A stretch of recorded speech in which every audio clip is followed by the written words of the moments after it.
Hi friends, welcome to our channel. ఈరోజు recipe sweet కార్న్తో టేస్టీగా కచోరీలు తయారు చేసుకోవాలో చూసేద్దాం. ఈ కచోరీలు తయారు చేసుకోవడానికి ముందుగా 1 కప్పు వరకు గోధుమ పిండిని తీసుకోండి.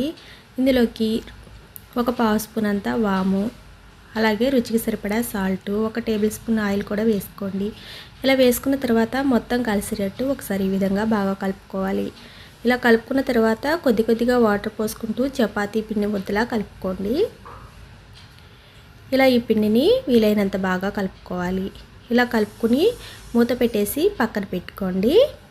ఈ లోపుగా మనం ఒక పెద్ద సైజు ఆలు తీసుకోండి. ఉడికించిన ఆలు పైన పొట్టు తీసేసి ఈ విధంగా తీసుకుని మ్యాషర్తో మ్యాష్ చేసుకోండి.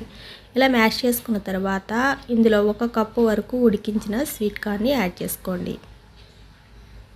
ఇందులోకి తగినంత కారం, తగినంత ఉప్పు, పావు స్పూన్ గరం మసాలా, పావు స్పూన్ చాట్ మసాలా వేసుకోవాలి. ఇలా వేసుకొని మొత్తం కలిసేటట్టు ఈ విధంగా కలుపుకోవాలి. ఇలా కలుపుకొని పక్కన పెట్టుకోండి. ఇప్పుడు మనం ఈ పిండి మిశ్రమాన్ని తీసుకుని పిండి ముద్దలా చేసుకోవాలి. పెద్దవి కాకుండా చిన్నవి కాకుండా ఈ విధంగా చేసుకోండి. ఇలా చేసుకుని ఈ మిశ్రమాన్ని పక్కన పెట్టుకోండి.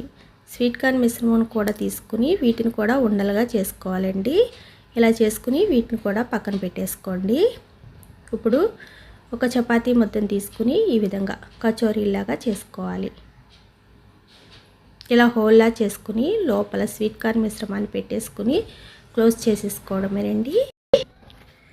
ఎప్పుడైనా సాయంత్రం పూట పిల్లలు స్నాక్స్ అడిగితే ఇలా చేసి ఇవ్వండి. చాలా టేస్టీగా ఉంటాయి. చాలా సింపుల్గా చేసుకోవచ్చు. సేమ్ ప్రాసెస్తో అన్నిటినీ ఈ విధంగానే చేసేసుకోవాలండి. ఇలా క్లోజ్ చేసుకుని లైట్గా ప్రెస్ చేసుకోండి. మొత్తం అన్నిటినీ ఈ విధంగానే చేసేసుకోండి. ఇప్పుడు డీప్ ఫ్రైకి సరిపడా ఆయిల్ పెట్టుకోండి. ఆయిల్ హీట్ అయిన తర్వాత నేనైతే ఫస్ట్ ఒకటి వేస్తున్నానండి. మీడియం ఫ్లేమ్లోనే ఫ్రై చేసుకోవాలండి, లేకపోతే లోపల సరిగా కుక్ అవ్వవు. చిన్న మంట మీద ఈ విధంగా ఫ్రై చేసుకుని తీసుకోండి.